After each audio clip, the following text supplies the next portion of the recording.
we're kicking off a little college football. It is that time of year again. College football, it is back! College football isn't just about points on the scoreboard. It's about passion, pride, and generations of tradition. Some matchups are just games, but others, they're wars. Battles that rage beyond the field, splitting families, friends, and entire cities down the middle. In this video, we're diving into the rivalries where every play hits harder, every win feels like destiny, and every loss leaves a scar. These are the college football teams who absolutely hate each other. Strap in, because this isn't just about football, it's about legacies, loyalty, and the unforgettable moments that define the game. The only question I have is what was going on defense, and did he step out of bounds? First stop, the Iron Bowl. Alabama and Auburn, two teams locked in a war that consumes an entire state. This isn't just about football. In Alabama, the Iron Bowl is sacred. This game doesn't divide fan bases. It divides households, streets, even marriages. You're born into this rivalry, and you pick a side. There's no neutrality here. Major from deep in the end zone. Burn for Auburn, 2013.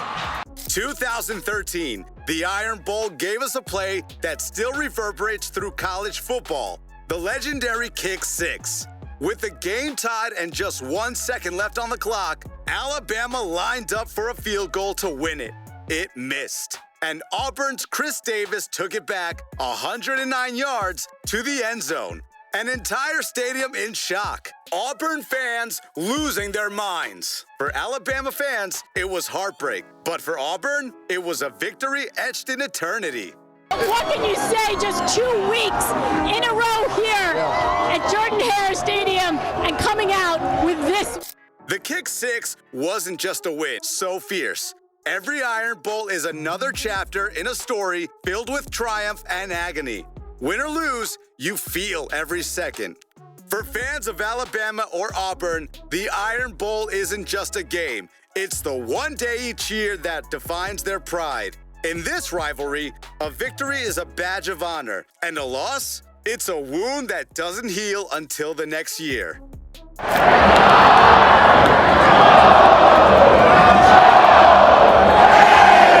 Heading north, we come to the game. Ohio State and Michigan, a rivalry that doesn't just exist, it dominates.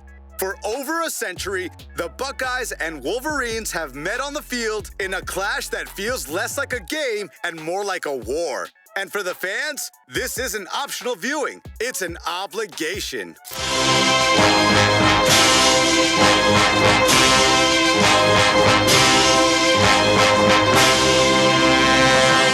The hatred here is as old as the game itself. In the 60s and 70s, Ohio's Woody Hayes and Michigan's Bo Schembechler fueled it during the 10-year war. Hayes was notorious. He wouldn't even say the word Michigan and called it that team up north. Once, he even refused to buy gas in Michigan just to avoid putting money into enemy territory. That's how deep the hatred runs.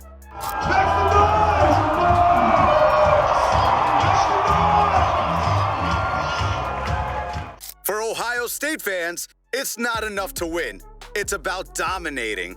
Every year, they go all out, painting campus scarlet and gray, banning the letter M from everything in sight. It's a week of pure Buckeye pride, but Michigan fans are just as intense, treating every win like they've conquered an empire. Ohio State, Edwards down the sideline. Touchdown, Michigan, the dog. This rivalry has seen it all. Nail-biting finishes, blowouts, brawls, and miracles. And every November, the Buckeyes and Wolverines clash again. For Ohio State and Michigan fans, it's more than a game, it's a legacy. The winners celebrate, and the losers, they don't forget. Texas burnt orange on one side and Oklahoma crimson on the other.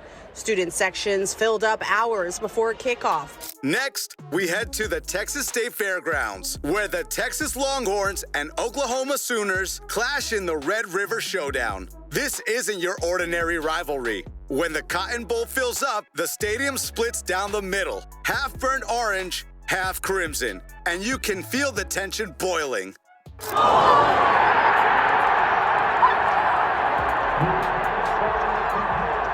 Texas fans will tell you that the Longhorns represent the heart of Texas. Oklahoma fans, they say the Sooners are the pride of the Red River.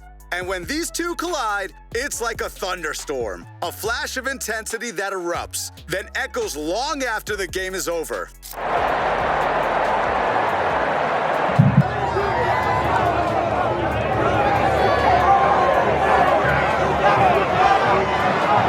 Let's talk about horns down. For Sooners fans, it's the ultimate taunt, a gesture that drives Texas fans wild.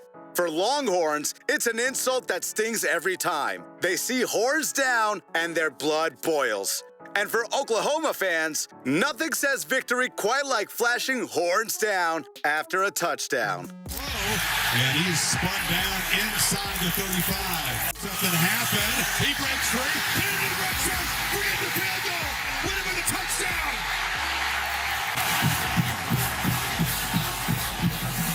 The Red River Showdown has given us unforgettable moments. Close calls, huge comebacks, last-second victories, and when the dust settles, one side gets the ultimate prize, bragging rights for the year. For Texas and Oklahoma fans, it's not just about winning. It's about showing who owns the Red River. Spade looks to throw, scans the field. He'll stick in one direction here, straight into the end zone for the UCLA touchdown. Out west, we find ourselves in the heart of Los Angeles, where USC and UCLA battle for more than just a win. They're fighting for the city's soul. In LA, you're either a Bruin or a Trojan, and every year, this rivalry reaches a fever pitch.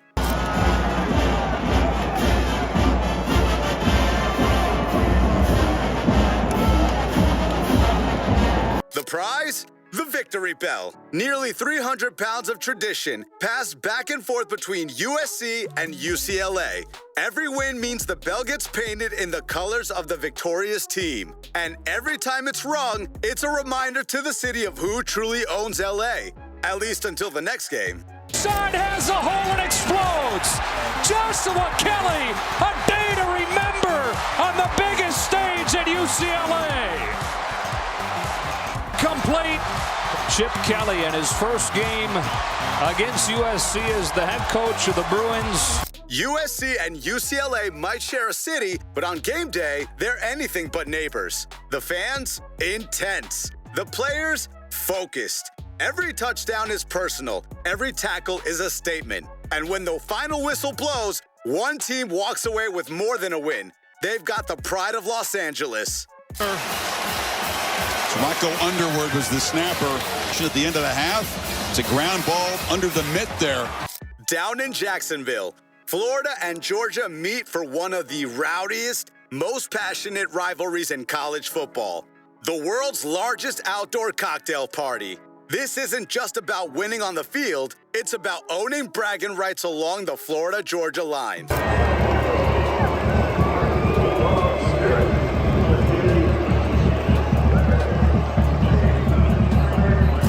Imagine a stadium split down the middle, half orange and blue, half red and black. It's loud, it's chaotic, and it's a place where Gators and Bulldogs clash in a game that gets personal, fast. For Florida fans, there's nothing sweeter than a win over Georgia. And for Bulldogs, beating the Gators is like Christmas morning. Disaster for the Gators when they're trying to take the lead. Instead, set the Dogs up deep in Florida territory.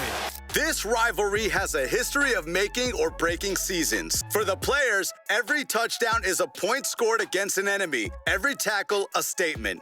The cocktail party isn't just a game, it's a Southern spectacle where victory tastes sweeter and defeat lingers longer.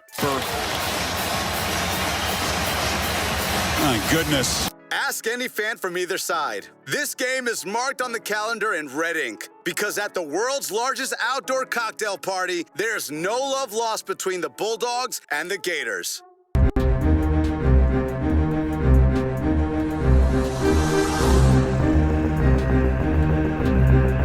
And finally, we reach the game where the stakes aren't just high, they're honorable. Army versus Navy. This isn't just a rivalry, it's a tradition that transcends football, a symbol of dedication and brotherhood.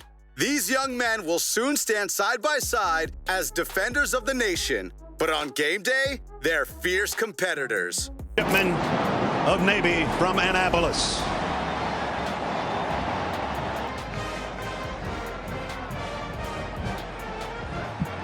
And from West Point, the Black Knights of Army. This game isn't about stats, rankings, or championships. It's about representing your academy, fighting for the honor of every cadet and midshipman who has ever served. The Army-Navy game is filled with pageantry, respect, and a deep sense of purpose. It's an event watched by presidents, celebrated by veterans, and cherished by every fan who understands what it means. And the Chinook and Apache helicopters out with their team.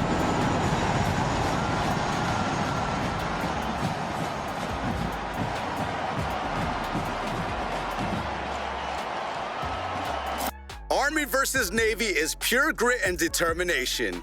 Win or lose, these players leave it all on the field. For these two teams, there is no higher honor than winning this game. No greater rivalry than this battle between brothers. And every December, they give us a game that's more than football. It's a testament to the spirit of service. And Tyler Bradley's getting a good For Auburn, 2013. And he's spun down inside the 35. These rivalries are more than games. They're chapters in college football's epic story.